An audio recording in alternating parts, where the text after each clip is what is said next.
learning to overcome the false identity. Essentially, the false identity is the thought within our minds. This thought, which is developed from a very young age, spends the early years getting to know us. Because what we're dealing with here is we're dealing with essentially a external force mirroring our true identity. Now, this external force gets to know our true identity extremely well. And it does this during the early years of our life.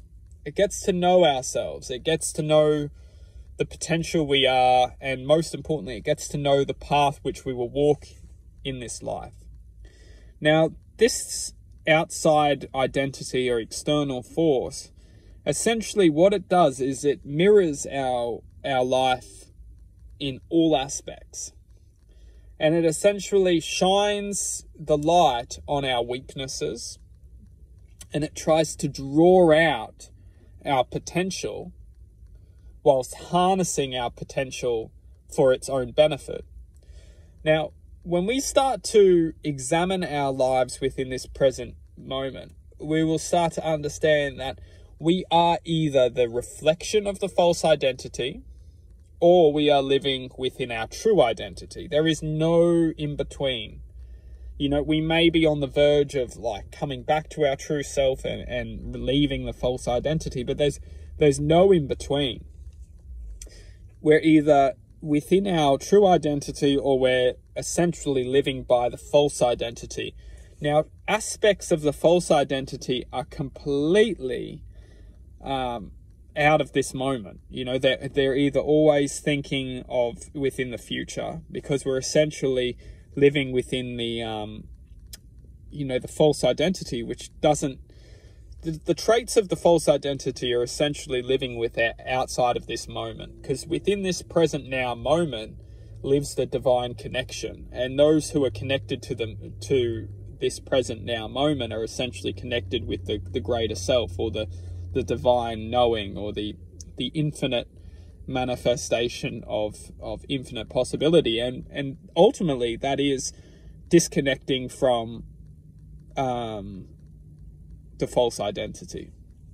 This false identity is essentially keeping us always not connected to this now. We're always disconnected, and when we're disconnected, we're always, thinking within the past, thinking of the future, thinking of everything. We're just thinking generally, because we're living within the mind's paradigm.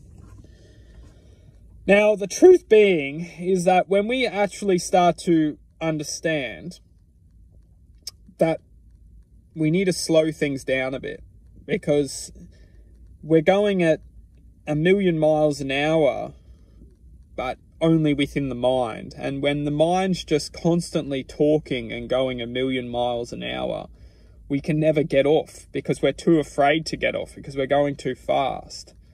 We can never jump off, because we feel like if we jump off, we'll get scattered within infinity itself.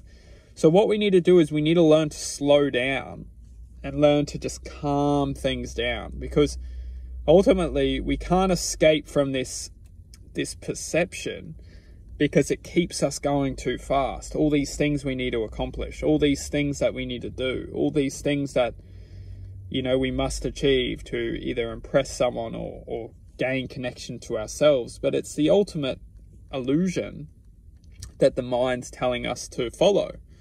Because connection to the true self is actually a state of being. It's like coming to the self within this now moment. It's slowing things down. It's being able to understand the difference between the mind's, dictatorship or the heart's true self. And the false identity, it is essentially living within the mind's paradigm. It tricks because we are ultimately infinite, divine light or love, or whatever you want to call the true self. So as long as the mind is kind of dictating the direction of this true self, we'll always be following the mind's prediction.